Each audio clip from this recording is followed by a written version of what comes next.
بسم اللہ الرحمن الرحیم۔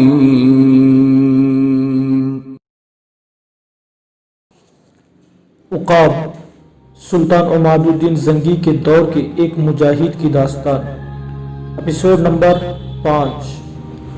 شمالی مغربی کوہستانوں کی چوٹیاں برف سے لدی گئی تھی، برف آلود ہوا کے جھگڑ تیز ہو گئے تھے۔ شام سے تھوڑی ہی دیر پہلے عامر، نقیب اور سعد بال بک شہر میں داخل ہو رہے تھے۔ وہ پرانے شہر کے ان کھنڈرات کی طرف آئے جہاں اہل کنان کے دیوتا بال کے مواد کے کھنڈرات تھے۔ کسی دور میں عمارت خوب ہو گئی، لیکن اب صرف ستون ہی کھڑے دکھائی دے رہے تھے۔ ان میں سے بھی کچھ ستونوں پر محرابیں تھیں اور کچھ ننگے سر ہی کھڑے تھے۔ کچھ دیر تک وہ ان کھنڈرات کے اندر گھومتے رہے۔ جب سورج غروب ہو گیا اور افروز شب اپنا نزول کرنے لگی تو بال بک دیوتا کے ٹوٹے پھوٹے مابعد سے نکل کر مغرب کی طرف اس سرائے کو جا رہے تھے جس کی نشاندہی جمال الدین نے عامر سے کی تھی۔ تھوڑی ہی دیر بعد وہ اس سرائے میں داخل ہو رہے تھے۔ اپنے گھوڑوں کو انہوں نے سرائے کے استقبل میں باندھا اور خود وہ سرائے کے مالک کے پاس آئے جو ایک بوڑھا یہودی تھا۔ عامر نے اس سے قریب ہوتے ہوئے پوچھا، تمہارے سرائے میں کوئی ایسا شخص ٹھہرا ہوا ہے جس کا نام رکن الدین ہو، وہ ذات کا ترک ہو؟ اس بوڑھے یہودی نے کچھ سوچا اور پھر اپنے ایک خادم کو آواز دے کر بلایا اور عامر کی طرف اشارہ کرتے ہوئے اس نے کہا، انہیں اس چھوٹی داڑھی والے ترک کے پاس لے جاؤ جو پچھلے چند روز سے بائیں ہاتھ کے بڑے کمرے میں ٹھہرا ہوا ہے۔ اس خادم نے ایک طرف بڑھتے ہوئے عامر سے کہا، آؤ میرے ساتھ۔ عامر، نقیب اور سعد تینوں اس کے ساتھ ہو لیے۔ اس خادم نے کمرے کی طرف اشارہ کیا اور وہ واپس لوٹ گیا۔ عامر نے آگے بڑھ کر اس کمرے کے دروازے پر دستک دی۔ تھوڑی دیر بعد کسی نے دروازہ کھولا۔ عامر کی طرف دیکھتے ہی اس نے حیرت کا اظہار کرتے ہوئے کہا، آپ عامر بن نافع اور یہاں؟ عامر نے غور سے اس کی طرف دیکھتے ہوئے پوچھا، کیا تم مجھے جانتے ہو؟ اس نوجوان نے نہایت سعادت مندی کا اظہار کرتے ہوئے کہا، دمشق کے اس شیر دل فرزند کو کون نہیں جانتا جسے طاہر المرزغانی نے اپنے گناہوں پر پردہ ڈالنے کے لیے دمشق سے نکال دیا تھا۔ عامر نے خوش طبیعت سے کہا، میں تمہارے سرخیل رکن الدین سے ملنا چاہتا ہوں۔ اس نوجوان نے ایک طرف ہٹتے ہوئے کہا، آپ اندر آئیے نا، اجنبیوں کی طرح باہر کیوں کھڑے ہیں؟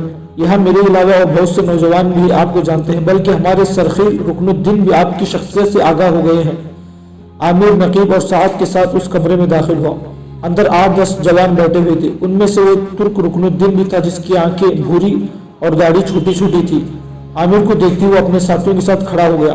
شاید وہ عامر کو جانتا تھا، اس لیے کہ اس نے تعجب کا اظہار کرتے ہوئے پوچھا، آپ یہاں بال بک میں؟ عامر نے آگے بڑھ کر اس سے مصافحہ کرتے ہوئے پوچھا، اگر میں غلطی میں نہیں تو تمہارا نام رکن الدین ہے؟ اس نے خوشی کا اظہار کرتے ہوئے کہا، میرا نام ہی رکن الدین ہے، لیکن آپ کس سلسلے میں یہاں آئے ہیں؟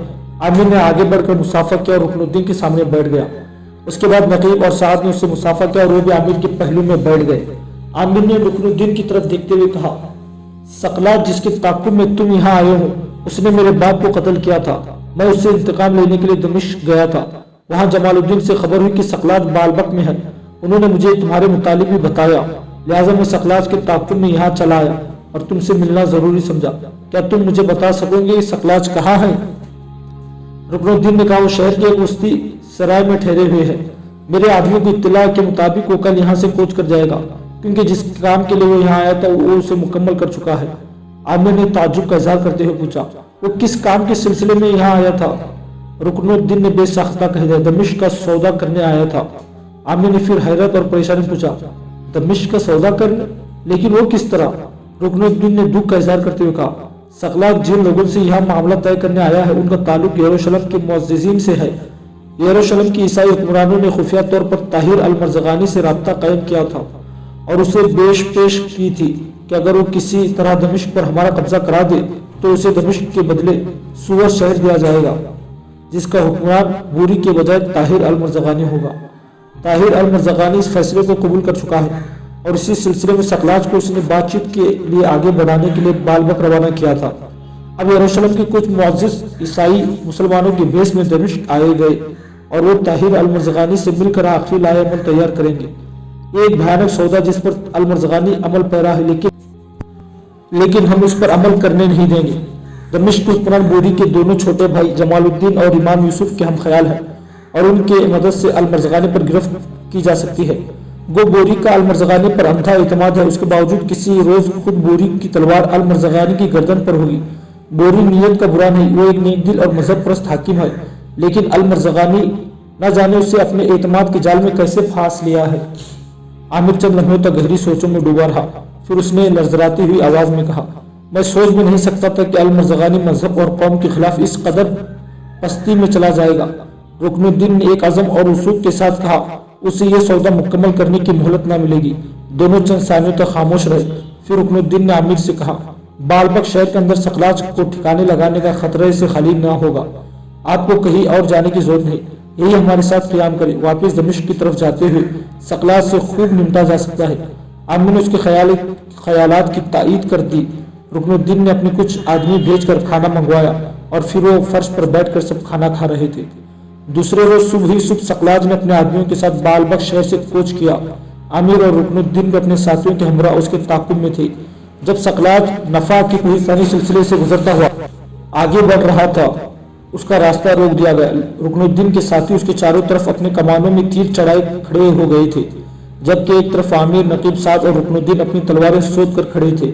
सब अपने चेहरे ढांप रखे थे ताकि वो पहचाने न जाए। फिर आमिर की आवाज बुलंद हुई, ऐसी आवाज जिसमें समुद्र की लहरों जैसा खरोश और सैलाब सी सरकशी और तुगयानी थी। वो उन सब से मुखातिब हुआ था, हमारी अदावत सिर्फ सकलाज से है, तुम सब एक तरफ हट कर खड़े हो जाओ। अगर तुमने ऐसा ना किया तो सकलाज के साथ तुम भी मारे जाओगे। सकलाज के साथी चुपचाप एक तरफ हटने लगे। सकलाज ने खफखफी और गुस्से का इजहार करते हुए कहा, तुम लोग ऐसे ही बेहिम्मत हो गए हो कि मुझे जरूरत के वक्त तन्हा छोड़ रहे हो। क्या तुम लोगों को मेरा मुहाफिज और माऊन बनाकर ना भेजा गया था? उनमें से एक ने कहा, हम जरूर तुम्हारी मदद करते, लेकिन इन लोगों से तुम्हारी जाती तकलीफ है, लिहाजा हम मदाखलत नहीं करेंगे। सकलाज खामोश रहा और उसके साथी पीछे हटकर जरा फासले पर खड़े हो गए। आमिर, नकीब साद और रुकनुद्दीन अपनी तलवारें लहराते हुए आगे बढ़े थे। सकलाज के पास जाकर आमिर अपना घोड़े से उतरा। सकलाज उसे पहचान ना सका। आमिर ने अपने घोड़े की खर्चिन से सकलाज का जूता निकाला और गुस्से में उसके मुंह पर दे मारते हुए कहा, सकलाज, क्या ये जूता तुम्हारा नहीं है? सकलाज ने हैरत का इजहार करते हुए कहा, हाँ ये मेरा ही जूता है और गुम हो गया था। आमिर ने अपनी सहरकार आवाज में कहा, अंधे गुम ना हो गया था, बल्कि मैं उठा कर ले गया था। मेरी तरफ गौर से देखो, मैं आमिर बिन नाफे हूँ। क्या तुम उस जुर्म से इनकार कर सकते हो कि तुम मेरे बाप और शमामा के कातिल हो? सकलाज खामोश रहा। आमिर को अचानक अपने सामने देखकर खिजान की खुश्क रात जैसा गमगीन हो गया था। आमिर ने हिजरपुर शोर सी बिला खेजी में भरपूर कहा, सकलाज अपनी तलवार निकाल लो, मैं तुम्हें अपना दिफा करने का मौका दूंगा। सकलाज के चेहरे पर हसरत आ गई। वो आमिर का नाम सुनकर इस कदर बदहवास हुआ था कि उस पर सख्ता सा तारी हो गया था और वो अपना हाथ तलवार के दस्ते तक ना ले जा सका था। आमिर वक्त का सारबान बनकर आगे बढ़ा और अपनी तलवार बुलंद की और एक ही वार में उसने सकलाज की गर्दन काट दी थी। फिर उसके साथियों को मुखातिब करके कहा, तुम उसकी लाश उठाकर ले जा सकते हो। आमिर अपने साथियों के साथ पीछे हटकर वहां से कूच कर गया था। सकलाज के साथी भी सकलाज की लाश उठाकर दमिश्क की तरफ रवाना हो गए थे। एक रोज आधी रात के करीब आमिर अपने घर के दरवाजे पर दस्तक दे रहा था। आज खिलाफे मामूल अदनान के बजाय उरूब ने दरवाजा खोला। आमिर ने फिक्रमंद आवाज में पूछा, आज अदनान कहाँ है? उरूब ने कोई जवाब न दिया। वो जरा पीछे हटकर खड़ी हो गई और उसकी गर्दन झुक गई। आमिर ने देखा उरूब की आंखों से अश्क बह रहे थे और आज सहन के अलावा उस कमरे में भी रोशनी हो रही थी जिसमें आमिर और अदनान सोते थे। उरूब से आमिर ने और कुछ ना पूछा। अपना घोड़े लेकर वो आगे बढ़ा। पहले उसे अस्तबल में बांधकर जीन उतारी और फिर उसके आगे चारा डाल दिया। इतनी देर तक उरूब भी दरवाजा बंद करके उस कमरे में चली गई जिसके अंदर रोशनी हो रही थी। थोड़ी देर बाद जब आमिर भी उस कमरे में गया तो उसने देखा अदनान अपनी मसहरी पर उदास और गमगीन लेटा हुआ था। उसके बाएं शाने पर पट्टी बंधी हुई थी जो खून आलू थी और उरूब उसके पास बैठी उसकी टांगे दबा रही थी। आमिर ने बेताब होकर पूछा, क्या हुआ? अदनान और उरूब दोनों खामोश रहे। आमिर ने इस बार गजबनाक होकर पूछा, तुम दोनों ने सुना नहीं मैं क्या पूछ रहा हूँ? आमिर की हालत देखकर उरूब सहमी सी गई और कपकपाती आवाज में उसने कहा, अखी, जिस रात आप मुझे और अखी अदनान को मिलकर सकलाज से इंतकाम लेने के लिए बालबक रवाना हो गए थे और गली में खड़े होकर आपने हमसे गुफ्तगू की थी, वो बातचीत किसी ने सुन लिया और असवद बिन अलकमा से जा गई। असवद बिन अलकमा उसी वक्त दमिश्क चला गया और वहां से उसने वजीर अल ताहिर अल मरज़गानी से जाकर शिकायत की कि आमिर सकलाज को कत्ल करने के लिए बालबक चला गया है। जब वापस आया तो अखी अदनान ने उससे शिकायत की, जवाब तलबी की। बात पुल पकड़ गई। तलख कलामी के साथ हाथापाई तक नौबत जा पहुंची। असवद बिन अलकमा के बेटे भी वहां थे। उन्होंने अखी पर हमला करके उसे जख्मी कर दिया। गुस्से में आमिर के सांस बेकाबू और आंखों में आग बरस गई थी। उसने रात सी बिलाखिजी में कहा, मैं सकलाज को तो कत्ल कर चुका हूँ, अब मुझ पर जो बीते सो बीते, लेकिन मैं असवद बिन अलकमा और उसके बेटों से इंतकाम जरूर लूंगा। उरूब ने रोती आवाज में कहा, अखी ताहिर अल मरज़गानी अब आपको गिरफ्तार करने की कोशिश करेगा। आमिर ने अजीब से कर्म में कहा, मैं अब यहाँ से चला जाऊंगा। उरूब ने बेताब होकर पूछा, कहाँ जाएंगे अखी? आमिर ने एक तवील सांस लिया, अल्लाह की जमीन बड़ी वसी है, कहीं ना कहीं कोई ना कोई पनाह की जगह जरूर मिल जाएगी। आमिर चंद सानियों तक खामोश रहा, फिर उसने अदनान की तरफ देखते हुए कहा, अदनान अदनान, ये मत सोचना कि कोई तुम्हारा इंतकाम लेने वाला नहीं है, मैं तुम्हारा भाई, कसम है मुझे काबे के रब की, मैं असवद बिन अलकमा और उसके बेटों से तुम्हारे इन जख्मों का इंतकाम जरूर लूंगा। मैं असवद बिन अलकमा के कल्ब काफिर को आतिश हिजर जैसी तकलीफ दूंगा। उरूब ने आमिर का गुस्सा ठंडा करने की गर्ज से कहा, आखिर आपको भूख लगी हो कि मैं आपके लिए खाना लाती हूँ। आमिर ने उसे मना करते हुए कहा, मुझे भूख नहीं, मैं खाना रास्ते में खाकर आया हूँ, तुम उठकर आराम करो, अदनान की देखभाल अब मैं खूब करूंगा। उरूब उठकर दूसरे कमरे में चली गई। अदनान आमिर के करीब दूसरी पलंग पर लेट गया था। काफी देर तक वो जाकर कभी छत और कभी अदनान को देखता रहा। जब उसने देखा अदनान सो गया और अब उसका जागना जरूरी नहीं है, तो उसने भी अपने आप को रिजाई में कुछ इस तरह ढांप लिया था और सोने की कोशिश करने लगा था। दूसरे रोज अपने घोड़े की दाग पकड़े आमिर जब घर से निकलने लगा, तो उसके चाचा अमर बिन काब ने गूंजती हुई आवाज में कहा, ठहरो आमिर, कहाँ जा रहे हो तुम? असद बिन अलकमा से किसी किस्म की गुफ्तगू ना करना, उसका और उसके बेटों का कोई कसूर नहीं, जो कुछ हुआ है तुम्हारी वजह से हुआ है, गलती अदनान की है जिसने तुम्हारी खातिर उससे झगड़ा करने में पहल की। अपने चाचा की तरफ देखते हुए आमिर ने तल्ख लहजे में कहा, कुछ भी हो मेरे अदनान मेरा भाई है और मैं अपने भाई का इंतकाम जरूर लूंगा। अमर बिन काब ने बरहम होकर कहा, मैं असद बिन अलकमा से बात कर चुका हूँ, उसने मुझसे माफी मांग ली है, अब तुम्हें उससे बास परोस और या झगड़ा करने की जरूरत नहीं है। आमिर ने फिर पहले से लहजे में कहा, एक बाप की हैसियत से आप जो जी में आए करते रहिए, मैं कोई दखल अंदाजी ना करूंगा, लेकिन मैं एक भाई की हैसियत से मैं असद बिन अलकमा से बात करूंगा। मुझे उम्मीद है कि आप कोई इतराज नहीं करेंगे, इसलिए कि जो जज्बात एक बूढ़े बाप के हैं शायद वैसे ही एक जवान भाई के ना हो। अगर आप आड़े आए तो याद रखिए इसका नतीजा सिवाय इसके कुछ ना होगा कि मेरे और आपके दरमियान बेरुखी की एक खलीज हाइल हो जाएगी। अमर बिन काब इस बार गुस्से में बल खाते और झाग छोड़ता हुआ बोला, एक कसीबा अब खत्म हो चुका है, इसे तूल ना दो आमिर, ऐसा ना हो मैं तुम्हें इस रिश्ते ही से महरूम कर दूं जो तुम्हारे और अदनान के दरमियान है। आमिर ने शिकवा करने का अंदाज में कहा, अरे मेरे अदनान से मेरा खून का रिश्ता है और उस रिश्ते को आप अपने गुस्से और गजब नाक अल्फाज से खत्म नहीं कर सकते। आपका इंसाफ कैसा है? जब मेरा बाप अमन की जिंदगी बसर करने अपने कबीला छोड़कर दमिश्क जा बसा तो उसे बुज़दिल कहा गया। अब जबकि मैं अपने भाई के इंतकाम में जंगजोहाना रवैया इख्तियार करता हूँ तो आपके तकाजे भी बदल जाते हैं। एक ही वक्त में आप दो कश्तियों में पाँव क्यों रखते हैं? अमर बिन काब ने कहर आलूद होकर कहा, तुम्हारा दिल बेहस, जहन मुंजदम, आंखें अंधी हो गई है। तुम्हारा दिल बेहिस, जहन मुंजिमदार, तुम्हारा दिल बेहस और आंखें अंधी हो गई है। काश ऐसा ही जंगजूयाना रवैया तुम बनो ज़िबान के खिलाफ जाहिर करते तो कबीले वाले तुम्हारी हिमायत और मदद करते। आमिर ने भी बरहम होकर कहा, बनो ज़िबान भी हमारी तरह इंसान और हमारे मुस्लिम भाई हैं। एक मुसलमान का दूसरे मुसलमान के खिलाफ जारिहाना रवैया कैसा? दोनों कबीलों में दुश्मनी और अदावत की बिना भी असवद बिन अलकमा उसके बेटे हैं। वो नफरत और बदी की ताकत है और उस ताकत की जात को मैं शिकस्ता और उसके नफ्स को आशुर में मुब्तला कर दूंगा। अमर बिन काब आमिर को गुस्से के आलम में देखे जा रहा था। आमिर ने जरा रुक कर कहा, आए मेरे आप अगर असवद बिन अलकमा और उसके बेटों से खौफ ज़दा है तो घर पर पड़े रहिए, मैं आपकी हिफाजत के अलावा उनसे इंतकाम भी लूंगा। ये मेरे आखिरी फैसला है जिसके दरमियान आप दीवार खड़ी नहीं कर सकते।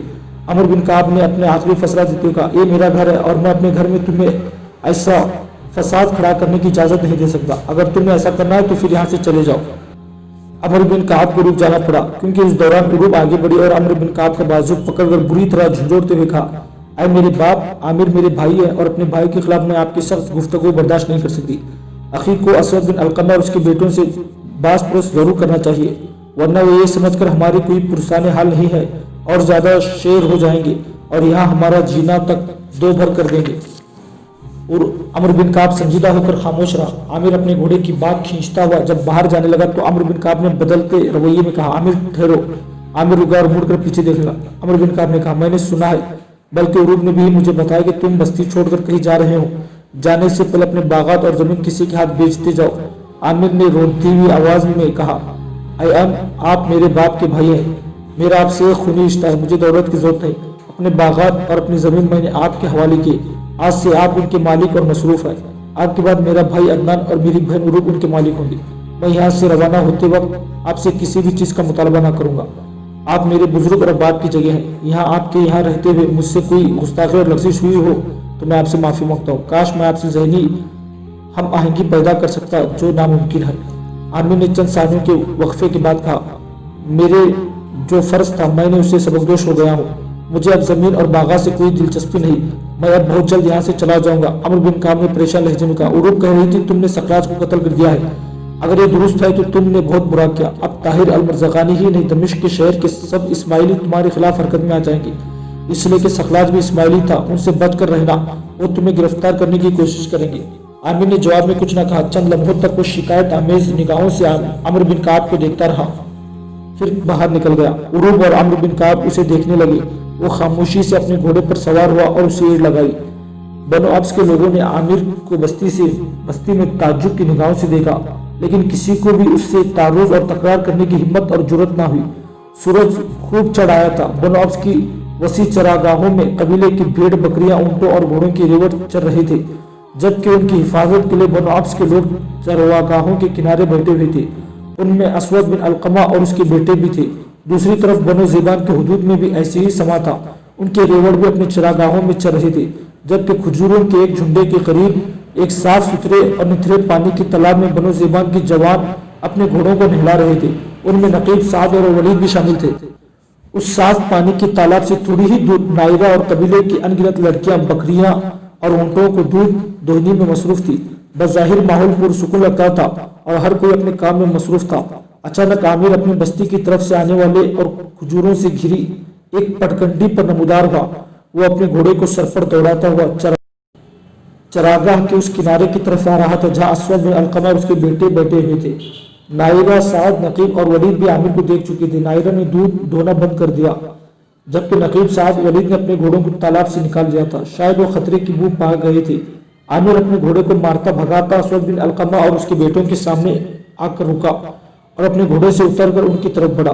وہ اپنے پورے جنگی لباس میں تھا، اس کے جسم پر ذرہ اور سر پر خود چمک رہا تھا، جبکہ اس کی ڈھال اس کے بازو سے لٹک رہی تھی۔ اسود بن علقمہ نے عامر کو کوئی اہمیت نہ دی اور اس کی آمد سے بے پرواہ بنو ابس کے دوسرے آدمی میں مصروف گفتگو رہا۔ وہ مطمئن تھا، اس لیے کہ وہ جانتا تھا کہ اس کے بیٹے اس کے پاس ہیں جن کی موجودگی میں کوئی اسے نقصان نہیں پہنچا سکتا۔ عامر نزدیک آیا اور اسود بن علقمہ کے بیٹے کو مخاطب کر کے اس نے پوچھا، تم میں سے کس نے میرے بھائی عدنان کو زخمی کیا ہے؟ اسود نے بے رخی کا مظاہرہ کرتے ہوئے کہا، عمرو بن کعب اس سلسلے میں پہلے ہی مجھ سے بات چیت کر چکا ہے، اب میں تمہارے سامنے جواب دہ نہیں ہوں کہ مسئلہ ختم ہو چکا ہے۔ عامر نے بھی خفقفی کا اظہار کرتے ہوئے کہا، اسود یہ نہ بھول عدنان میرا بھائی ہے اور میں اس کا قصاص لینے کا حق رکھتا ہوں۔ اسود نے پھر بیزاری سے کہا، کچھ بھی ہو میں تمہارے کسی سوال کا جواب دینے کو تیار نہیں ہوں۔ عامر نے تلوار کھینچ لی اور اب کی بار وہ جارحانہ انداز میں بولا، اگر تم میں سے کوئی بھی نہ بولا تو میں اتنی قدرت ضرور رکھتا ہوں کہ تمہیں یہ تنزیہ طے کرنے پر مجبور کر سکوں۔ اسود بن علقمہ نے بھی ابال کھاتے انداز میں کہا، نافع کے بیٹے، اپنے ہی قبیلے میں بغاوت اور سرکشی کے شعلے بلند کر کے غدار نہ بنو اور سنو، اپنی تلوار نیام میں کر لو، ورنہ قبیلے کے اتنے لوگوں کی موجودگی میں تمہاری ہی تلوار سے تمہاری گردن کاٹ دوں گا۔ عامر اور اسود بن علقمہ میں تکرار ہوتے دیکھ کر نقیب، سعد اور ولید نے اپنے آپ کو مسلح کر کے اپنے گھوڑوں پر زین کس لی تھی اور وہ نزدیک ہو کر کھڑے ہو گئے تھے۔ اس نقطۂ نظر سے شاید عامر کی مدد کے لیے انہیں میدان میں کودنا پڑے۔ نائرہ بھی پریشان اور اضطراب کی حالت میں نزدیک ہو گئی تھی۔ اسود بن علقمہ کے تیز اور ترش الفاظ نے عامر کا چہرہ غصے میں سرخ کر دیا تھا۔ تھوڑی دیر تک وہ کھا جانے والے انداز میں اسود کو دیکھتا رہا، پھر پہلے سے بھی زیادہ تلخ ہو کر اس نے کہا، تمہاری ترش اور تندود الفاظ کی تیر مجھ پر کوئی اثر نہیں رکھتے۔ تم جیسے بزدل اپنی کمزوری، بے ہمتی اور فرار پر پردہ ڈالنے کے لیے اکثر ایسی باتیں کرتے رہتے ہیں۔ علقمہ کے بیٹے، یاد رکھ، تمہاری اور تمہارے بیٹوں کی فتنہ انگیز اور ریاینت طبیعت ہی بنو ابس اور بنو زیبان سے طویل رقابت اور لامحدود عداوت کا اصل سبب اور بڑی بنیاد ہے، ورنہ دونوں قبیلوں کے لوگ آج پرامن اور سکون کی زندگی بسر کر رہے ہوتے۔ میری ہی تلوار سے میری ہی گردن کاٹ دینا تو کجا، ہمت ہے تو اٹھو اور میری وزری تلوار کا وار روک کر دکھاؤ۔ اسود بن علقمہ اپنے تینوں بیٹوں کی موجودگی میں شیر ہو گیا تھا۔ ایک دم وہ کھڑا ہوا، ایک سخت جھٹکے کے ساتھ اس نے اپنی تلوار بے نیام کی اور پھپرے سور اور زخمی اور مشتعل کنڈے کا اظہار کرتے ہوئے وہ عامر کی طرف بڑھا۔ उसके तीनों बेटे भी एहतियात के तौर पर अपनी तलवारें सोच कर खड़े हो गए थे। दूसरी तरफ नकीब, साद और वलीद करीब हो गए थे। वो सब पत्थरों की ओट में बैठ गए थे। नकीब और साद ने अपनी चिल्लों से तीर निकालकर अपने कमानों में चढ़ा लिए थे। असवद बिन अलकमा अब चाहता था कि आगे बढ़कर आमिर पर वार करे, लेकिन अभी वो अपनी तलवार बुलंद करके गिराने भी ना पाया था कि आमिर की तलवार कूदी गिरी और असवद बिन अलकमा की गर्दन काटती हुई गुजर गई थी। असवद बिन अलकमा की तीनों बेटे आमिर पर टूट पड़ने लगे थे। पत्थर के पीछे बैठी हुई नायरा ने चौंक कर अपने भाई वलीद की तरफ देखते हुए कहा, अब क्या होगा? वो तीनों एक साथ आमिर पर हमलावर हो रहे हैं। वलीद के बजाय साद ने अपनी कमान में लगे तीर को कसकर तीर खींचते हुए कहा, मैं आमिर को तुम सबसे ज्यादा और बेहतर जानता हूँ।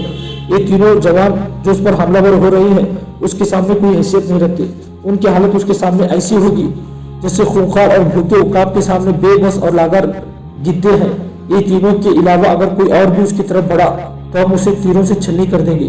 ताहम नायरा फिर भी मुतमईन ना हुई। उसके लिए फिक्रमंद और परेशान होने के लिए यही काफी था कि तीन मुस्लिम जवान एक साथ उसके आमिर पर हमलावर हो रहे थे। उसकी हालत ऐसी हो गई थी जैसे नाखुशी में कुमलाए फूल। उसके मुंह से निकल गया बेसाख्ता, या अल्लाह मेरे मोहसिन की फतह।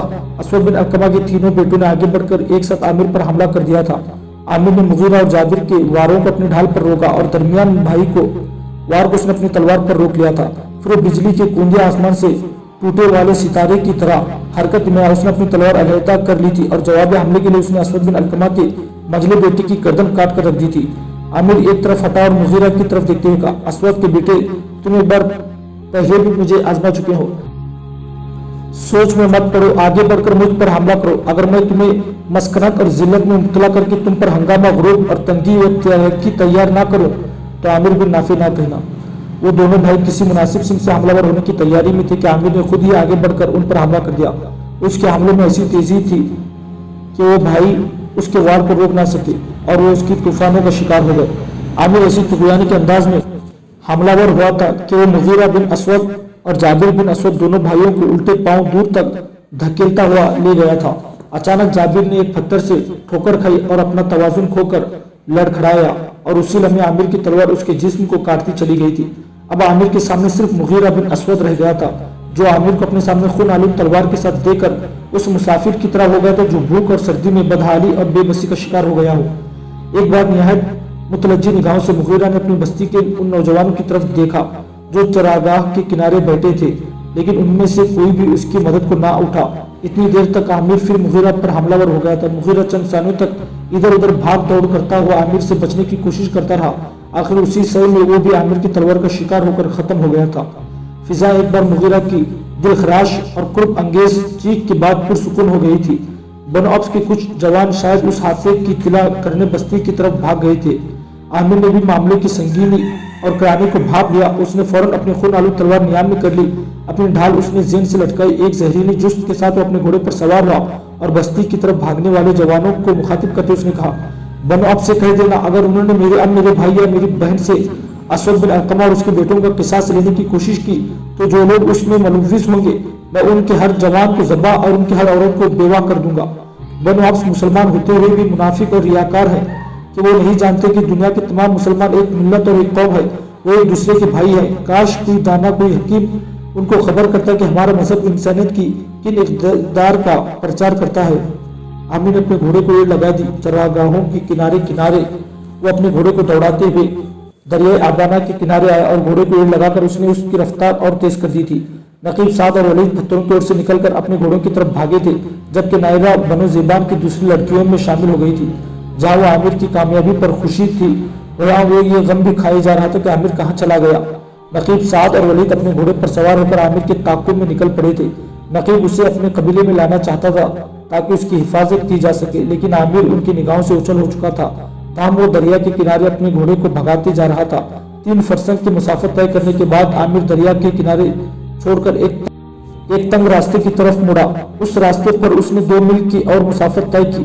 फिर वो शाहिरा पर चढ़ गया जो बसरा की तरफ से आती थी और दमिश्क से गुजरने के बाद हमीस से होती हुई मोरतुन नोमान और वहां से अर्दिया शहर की तरफ चली गई थी।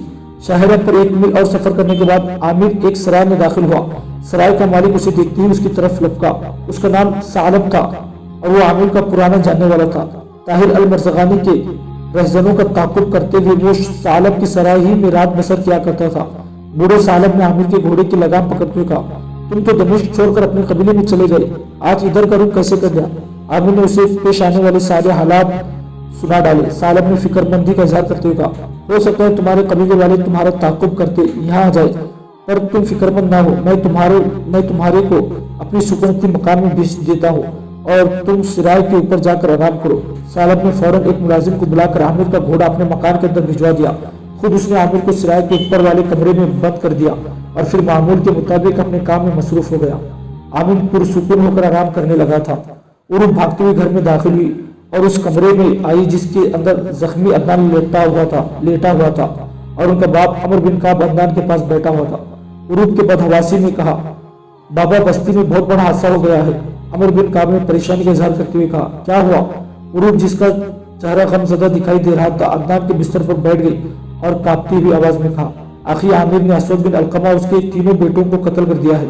بستی کے کچھ جوان چراگاہوں سے لوٹے ہیں، وہ کہہ رہے ہیں کہ آخی نے عدنان بھائی کو زخمی کرنے کے سلسلے میں اسود سے داستوز کی تھی۔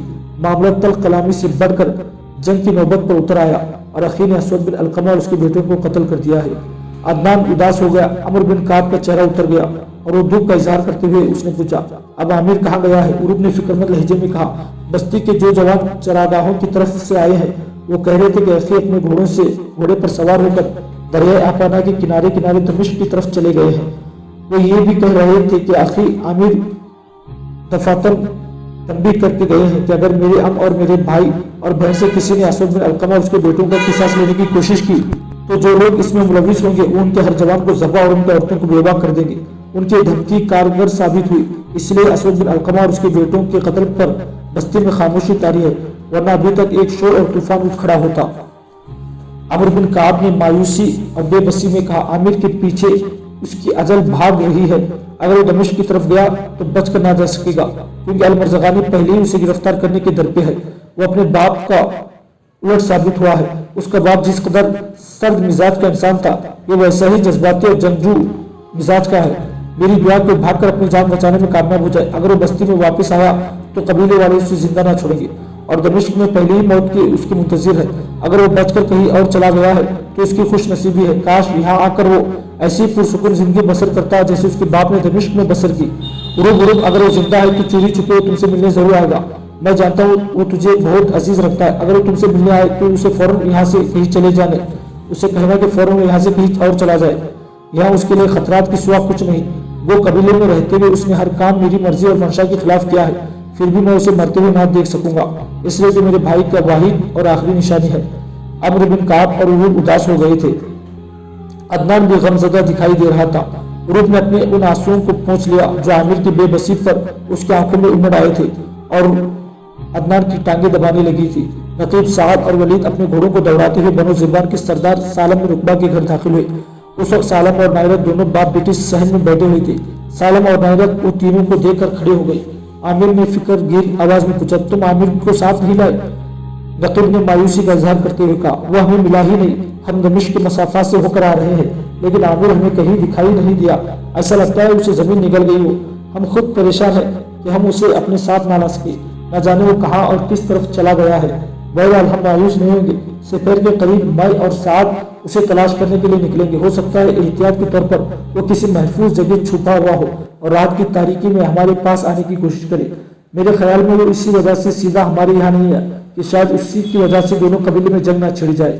پھر نقیب سعد کے ساتھ باہر نکلتا ہوا بولا، رات کو اگر آپ کے یہاں آئے تو ہمیں بلا لیجیے گا۔ نقیب اور سعد چلے گئے۔ ولید نے اپنے گھوڑے کو استبل میں باندھنے لگا، جبکہ ناہرہ اور سالم دونوں باپ بیٹی مل کر دوپہر کے کھانے کا انتظام کرنے لگے تھے۔